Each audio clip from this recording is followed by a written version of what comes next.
Hi, so this session is on dividing expressions. And before we use algebra and variables with our examples, let's use numbers first. So if I ask you to simplify, so using our fraction skills, simplify the following. We could have just say 2 over 2 for our first question, and our second question, we could have 6 over 12.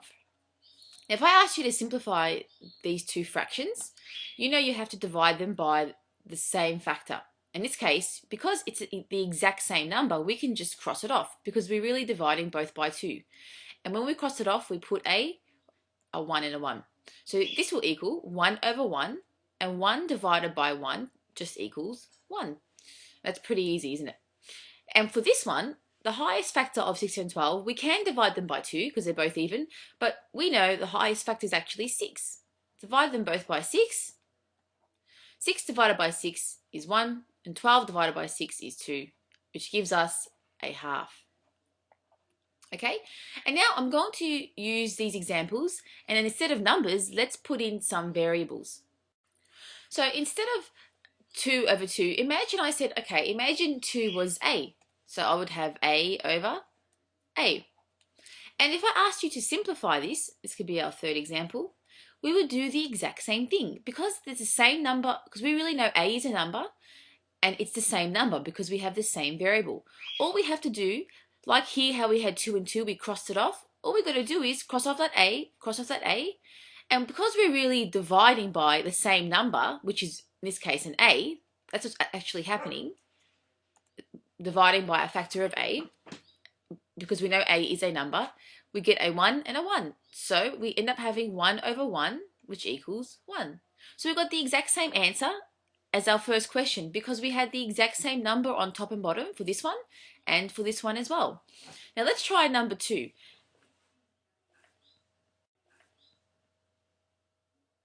Now with number 2, we had two different numbers on top, 6 and a 12. So if I wrote the question instead of a 6, if I put an A, and instead of a 12, I'll put a B, okay? They're two different numbers. Now, with this part here, because we've got an A on top and a B on the bottom, and they're different numbers, we can't actually simplify this because we actually don't know what A is and what B is. So, in this case, that would be our final answer. It can't be simplified, okay? So this would just equal A over B because we don't actually know what A is and what B is. But if I, for example, if I have my 6, I'm going to write this fraction in factor form. So I can write 6 as 2 times 3 over, and 12 I can write it as 2 times 6. See how these 2 times 3 is still 6 and 2 times 6 is still 12. I haven't changed my numbers.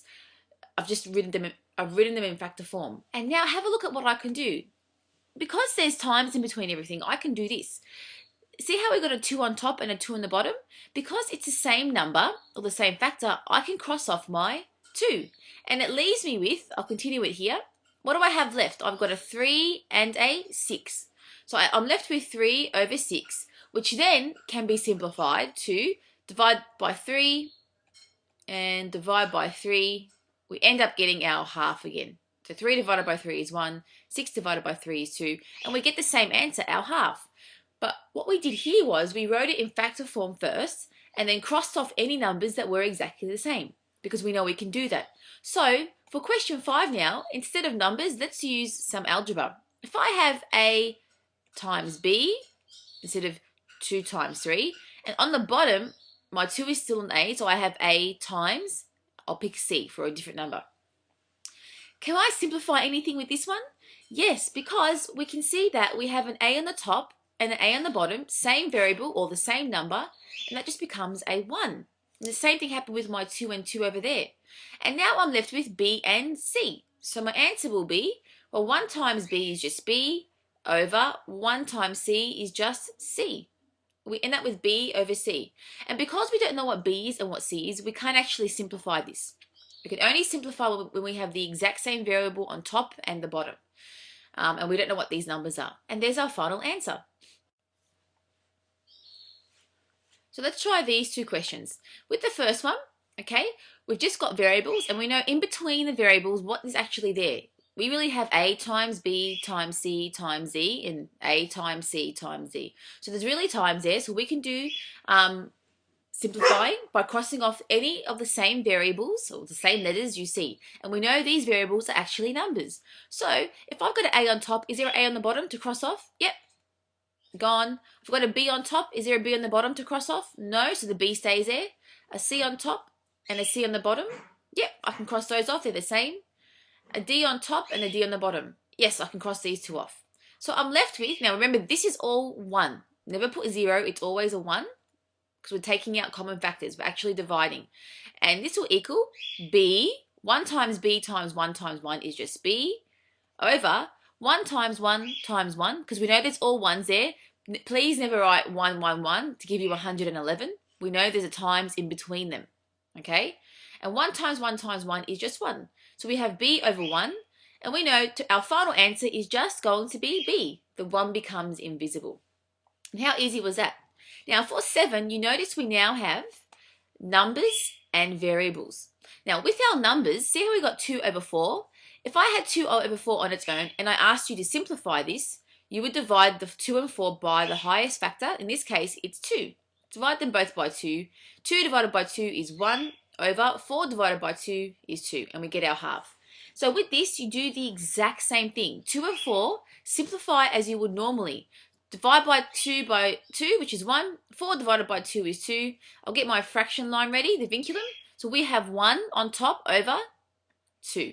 Now I'll write my 1 there just in case there's nothing left over but the 1. So it's really important, if you have a 1 on top that's left over only, you make sure you write the 1 on top, because this is saying a half. And now B and C, do I have a B on the bottom that I can cross off? No. And do I have a C on top that I can cross off? No. So B and C just stay there, and there's our answer. Now we know 1B, which is 1 times B, the 1 can be invisible. So the final answer would be B over, that's a 2, C. And that's it. With this one, we're using different symbols. Instead of letters from the alphabet, we've got love heart, stars, and a smiley face. Sorry if it's a bit girly, but I can't really draw anything else. So remember doing this in class. All we have to do is, if you see a love heart on top, we can actually cross off any love heart on the bottom. It can be underneath or across. So there's 1 love heart there and 1 there. It's gone. And I've got a star up here and a star down there. That's gone. Smiley face. Do we have a smiley face anywhere on the bottom? No. And unfortunately, this love heart, there's no more love hearts to share and cross off. So our answer would be a smiley face over a love heart. Okay? And that's our final answer. And of course, just say if we use variables, we would have something like this. A over B.